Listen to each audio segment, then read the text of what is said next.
السلام علیکم ورحمۃ اللہ وبرکاتہ. نحمدہ ونصلی علی رسولہ الکریم. اما بعد. ابھی میں طفل مکتب ہوں، مقرر ہوں نفرزانہ. ابھی میں طفل مکتب ہوں، مقرر ہوں نفرزانہ. تسلی دل میں رکھتی ہوں، سنا دو حق کا فرمانا. معزز سامعات و سامعات، آج مجھے جس موضوع پر لب کشائی کرنے کا موقع ملا ہے وہ ہے والدین کے حقوق. جب ہم چھوٹے تھے تو لڑائی اس بات پر ہوتی تھی کہ ماں میری ہے، ماں میری ہے. ایک کہتا نہیں ماں میری ہے تو دوسرا کہتا نہیں ماں میری ہے. تو ہم کہتے چلو یہ بات ماں سے ہی پوچھ لیتے ہیں. تو ماں یہ بات ہنس کر ٹال دیتی تھی کیونکہ ماں کو پتا تھا ایک روز ایسا زمانہ آئے گا کہ لڑائی اس بات پر ہوگی کہ ماں تیری ہے، ماں تیری ہے. ایک کہتا نہیں میں نے پچھلا مہینہ گزارا ہے اور دوسرا کہتا نہیں میرے بیٹے کی نیند کس طرح خراب ہو جاتی ہے. ماں کی خاصیت ہے آج بنی ہوئی ہے جس کے قدموں تلے اللہ کی جنت جڑی ہوئی ہے. معزز سامعات و سامعات، آج ہمارے یہاں بھی اولڈ ہاؤس بن گئے ہیں. جب ماں باپ بوڑھے ہو جائیں تو انہیں اولڈ ہاؤس میں چھوڑ دیا جاتا ہے. یہ ایک نوجوان شخص کا واقعہ ہے. اس نے اپنی ماں کو اولڈ ہاؤس میں چھوڑ آیا اور ساتھ ہی ساتھ اولڈ ہاؤس والے کو نمبر بھی دیا اور کہا ماں مرنے کے قریب آ جائے تو فون کر دینا. آخر وہ دن قریب آیا. اولڈ ہاؤس والے نے فون کیا اور کہا تیری ماں مرنے کے قریب ہے، ملاقات کرنی ہے تو آ جا. وہ شخص آتا اور کہتا ماں تیری کوئی خواہش ہے تو ضرور بتانا.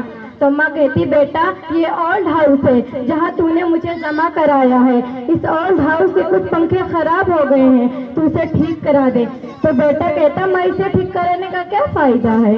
تو ماں کہتی بیٹا میں اپنے لیے نہیں بلکہ تمہارے لیے ٹھیک کرانا چاہتی ہوں کہ فی الحال کہیں تمہارے اولاد تمہیں اولڈ ہاؤس میں چھوڑ دے تو مجھے قبر میں بھی نیند نہیں آئے گی کہ میرے کال کو کرنے لگ رہے.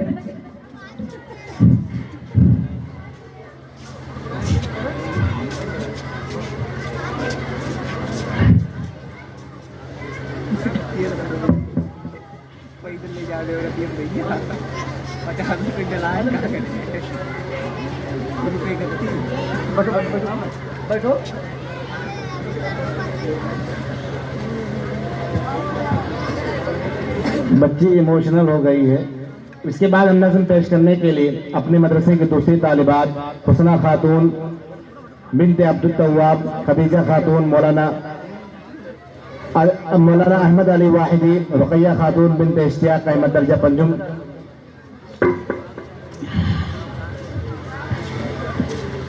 اور دوسری طرف اور ایک طرف اللہ تعالیٰ نے ماں باپ کے ساتھ حسن سلوک اور اچھا برتاؤ کرنے کا حکم دیا اور کہا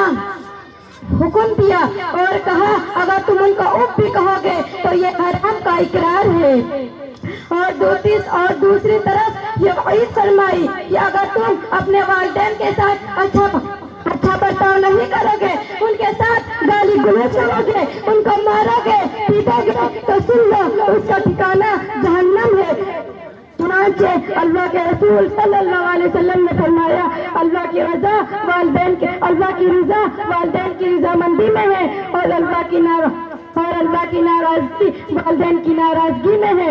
اور یہ سب اس لیے ہے کہ ہم پہ والدین کے بے انتہا احسان و کرم ہے. یہی ہمارے دنیا میں آنے کا ذریعہ ہے. انہی نے ہم کو پالا پوسا ہے، انہی نے ہم کو رہنے سہنے اور زندگی گزارنے کا طریقہ سکھایا ہے.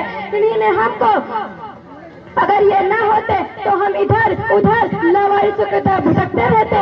اگر یہ نہ ہوتے تو ہمارا کوئی پرسان حال نہ ہوتا.